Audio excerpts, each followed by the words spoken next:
घटनाक्रम में आपने देखा होगा कि झारखंड के मुख्यमंत्री चंपई सोरेन साहब को इस्तीफा देना पड़ा राजभवन जाकर के। और झारखंड के जो पूर्व मुख्यमंत्री हैं हेमंत सोरेन साहब, जो अभी अभी जेल से छूट करके आए हैं, 2 दिन नहीं हुआ है, उन्होंने मुख्यमंत्री पद के लिए फिर से शपथ ग्रहण की तैयारी कर ली है।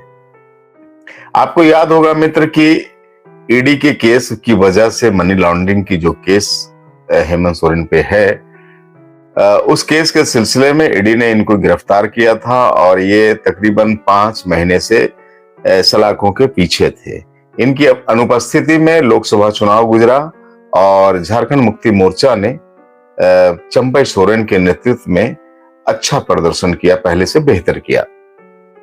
और आपको पता है कि आनंद फानंद में उस समय चंपई सोरेन को सत्ता सौंप करके ये जेल गए थे। अब जब जेल से ये बाहर निकले तो 2 दिन भी नहीं गुजरे कि इन्हें फिर से मुख्यमंत्री बनने की बड़ी हड़बड़ाहट हो गई। आपको बता दूं कि विधानसभा चुनाव भी यहाँ पे होने हैं और वो एकदम से नजदीक है। 2 महीने के बाद आचार संहिता का बिगुल भी यहाँ पे बच जाएगा और इस 2 महीने के लिए ही अब चंपई सोरेन मुख्यमंत्री होते, क्योंकि उसके बाद तो चुनावी समर में कूद जाना था। लेकिन हेमंत सोरेन साहब को ये 2 महीने भी बड़ा कष्टकारी लग रहे थे। और मैं 2 महीने की बात क्या करूं, अभी तो निकले हुए उनको 2 दिन भी नहीं हुआ और उन्होंने आनंद फानंद में इंडिया गठबंधन की बैठक बुलाई, सारे विधायक और मंत्रियों को बुलाया और चंपई सोरेन साहब को ये कह दिया गया कि भाई अब आप इस्तीफा दे दो, अब मैं आ चुका हूं। अब चंपई सोरेन साहब के दिल में क्या गुजरती होगी ये आप बाखूबी महसूस कर सकते हैं कि बगैर कोई कारण के, बगैर कोई रीजन के उनसे मुख्यमंत्री का पद छीन लिया गया। ये चीजें स्पष्ट रूप से बताती है कि झारखंड मुक्ति मोर्चा भी अब कांग्रेस की ही राह पे है।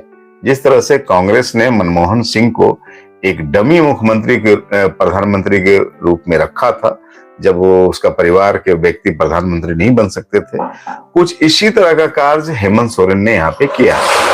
हेमंत सोरेन को ये कतई बर्दाश्त नहीं है कि उनके सिवा कोई और सूबे का मुख्यमंत्री बने। चंपई सोरेन को दादा कहते हैं ये लोग, टाइगर कहते हैं, बताते हैं कि बहुत अनुभवी हैं, बहुत अच्छे हैं और सचमुच में चंपई सोरेन इन लोगों से बहुत बेहतर है। वो अभी सत्ता भी बहुत बढ़िया से चला रहे थे, कई कल्याणकारी योजनाओं की घोषणा भी किए थे, उनको अमली जामा भी पहनाए थे। अब पता नहीं चंपई सोरेन जी के हटने के बाद उन योजनाओं का क्या होगा, मैं नहीं कह सकता। लेकिन इतनी जो हड़बड़ी हेमंत सोरेन ने दिखाई है, उस हड़बड़ी से झारखंड की जनता में एक संदेश बहुत अच्छा उनके प्रति नहीं गया है। जिन आदिवासियों की सहानुभूति ये जेल जाकर के लेने का प्रयास कर रहे थे और ये आरोप लगा रहे थे कि भाजपा सत्ता की राजनीति करती है और इसीलिए बाजबरन बगैर कोई कसूर का हमें जेल में डाला गया, वो सारी चीजें अब तिरोहित होती नजर आ रही है। चंपई सोरेन अपने छोटे से कार्यकाल में, जो 3-4 माह का कार्यकाल चंपई सोरेन का रहा, उस छोटे से अंतराल में ही उन्होंने अपनी अच्छी छाप छोड़ी थी, अपनी सादगी और निष्पक्षता की बड़ी अच्छी छाप सूबे में छोड़ी थी। लेकिन सोरेन परिवार को यह बर्दाश्त नहीं हो रहा था। कभी तो यह कयास लगाया जा रहा था कि गांडे चुनाव जीतने के बाद कल्पना सोरेन शायद मुख्यमंत्री का पद ग्रहण करे, ऐसा लग रहा था, या कोई मंत्री का पद ग्रहण करे। लेकिन कल्पना सोरेन हेमंत सोरेन से ज्यादा मैच्योर्ड निकली। उस समय जब कल्पना सोरेन गांडे विधानसभा से चुनाव जीत करके गई थी, उस समय कोई सुबह नहीं थी, कोई आसार नहीं था कि हेमंत सोरेन जेल से अभी निकलने वाले हैं। ये अचानक से हाईकोर्ट ने कुछ ऐसा पाया और हेमंत सोरेन को बेल मिल गई। लेकिन उस समय को आसार नहीं था। लोगों के कयास लगाए जा रहे थे, कहा भी जा रहा था कि कल्पना सोरेन शायद अब मुख्यमंत्री के पद पे अपनी सेवा देगी। लेकिन कल्पना सोरेन इन चीजों से इनकार करती रही और अपनी परिपक्वता को दिखाई। उन्होंने चंपई सोरेन को हटाना अच्छा नहीं लगा उनको, और वो ये नहीं समझी कि मैं चंपई सोरेन को हटा करके खुद मुख्यमंत्री बनूं। तब जब चुनाव अभी 2-3 माह के बाद होने ही है, यहां तक कि उन्होंने कोई मंत्री पद भी लेना स्वीकार नहीं किया। मैं आपको बता दूं कि आलमगीर आलम साहब के अंदर जाने के बाद उनके जो पोर्टफोलियो है उसके कई दावेदार हैं, जैसे इरफान अंसारी साहब हैं और 1-2 दावेदार हैं। तो ऐसा कयास लगाया जा रहा था कि मुख्यमंत्री ना सही लेकिन कल्पना सोरेन मंत्री का पद जरूर लेगी। लेकिन कल्पना सोरेन अपने जो ससुराल के परिवार हैं उनके, उससे ज्यादा वो परिपक्व निकली। उन्होंने इन सारे किसी भी पद को लेना स्वीकार नहीं की, तब जबकि वो पूरी सक्रियता से पार्टी को गोलबंद करने में लगी रही और पूरे राज्य भर की दौरा करती रही, और उनको ये महसूस भी हुआ कि हमारे दौरे का असर भी है। बावजूद उन्होंने पद लेना स्वीकार नहीं किया, चंपई सोरेन साहब को हटाना स्वीकार नहीं किया। लेकिन हेमंत सोरेन में कहीं ना कहीं परिपक्वता की कमी है, राजनीति परिपक्वता का अभाव है। वो जेल से आए भी 2 दिन नहीं हुए कि वो आनन फानन में ही इंडिया गठबंधन की बैठक बुलाए, और आज चंपई सोरेन साहब को मजबूर कर दिया गया कि वो अपने मुख्यमंत्री के पद से इस्तीफा दे दे। कहा यह जा रहा है कि और महत्वपूर्ण महत्वपूर्ण कार्य करने का अवसर चंपई सोरेन को साहब को दी जाएगी, ऐसा कहा जा रहा है। लेकिन मुख्यमंत्री से ज्यादा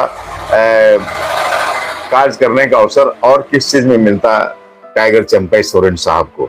लेकिन उसका चलिए, उनका पद छीन लिया गया। बड़े मायूस तरीके से उन्होंने अपना इस्तीफा राजभवन जाकर के महामहिम को सौंपा, और पत्रकारों को से वार्ता करने के समय स्पष्ट रूप से उनके चेहरे के बनते बिगड़ते भाव बता रहे थे कि अंदर से वो कितने दुखी हैं। और आज ही शपथ लेने के फिराक में भी थे हेमंत सोरेन, लेकिन राजभवन के इनकार के बाद, राज्यपाल के समय नहीं देने के बाद, शायद कल शपथ ग्रहण की बात हो, कल शायद वो मुख्यमंत्री के पद पर विराजमान हो। लेकिन कहीं ना कहीं हेमंत सोरेन के इस हरकत से, हेमंत सोरेन साहब के इस कृत्य से उनके ही पार्टी में असंतोष का भाव आया है। लोगों ने यह स्पष्ट रूप से समझ लिया है कि यह परिवार की पार्टी है, परिवार के ही लोग इसमें राज करेंगे, दूसरे कोई व्यक्ति इसमें राज नहीं कर सकता है। मैं समझता हूं कि सीधा सीधा चंपई सोरेन को यूं हटाना आदिवासी समाज को आईना दिखाना है, जो सोरेन परिवार ने आज दिखाया है कि दूसरे आदिवासी उसके बिहाफ में कोई अधिकार नहीं ले सकते हैं, कोई मायने नहीं रखता है। चंपई सोरेन जैसा दिग्गज और अनुभवी और बहुत पुराने नेता के रूप में जाने जाते हैं, अपने क्षेत्र में टाइगर के रूप में जाते हैं, व्यवहार कुशल है, ईमानदार है, उनके साथ जब सोरेन परिवार का ये बर्ताव है तो आप समझ सकते हैं कि सूबे के दूसरे आदिवासी समाज के दूसरे व्यक्तियों के प्रति सोरेन परिवार का क्या भाव रहता होगा, क्या मनोभावना रहती होगी। तो चलिए, आज मैं समझता हूं कि हेमंत सोरेन ने जो सहानुभूति गंवाई थी उसे आज उन्होंने गंवा दिया है, और कल वो जब शपथ लेंगे तो आदिवासियों की नजर से वो और नीचे उतर जाएंगे। और इसीलिए बार बार जो भाजपा की ओर से कहा जा रहा है, बाबूलाल मरांडी साहब जो कह रहे हैं कि ये पार्टी सिर्फ परिवार की पार्टी है, वो बातें आज सही साबित हुई। तो चलिए, आप विचारिएगा कि हेमंत सोरेन साहब का यूं पद लेना, चंपई सोरेन साहब से यूं इस्तीफा दिलवाना आपको कैसा लगा? आप कमेंट बॉक्स में हमें जरूर बताएं। तब तक आप देखते रहें जन की बात हमारे साथ। आपको हृदय से जोहार।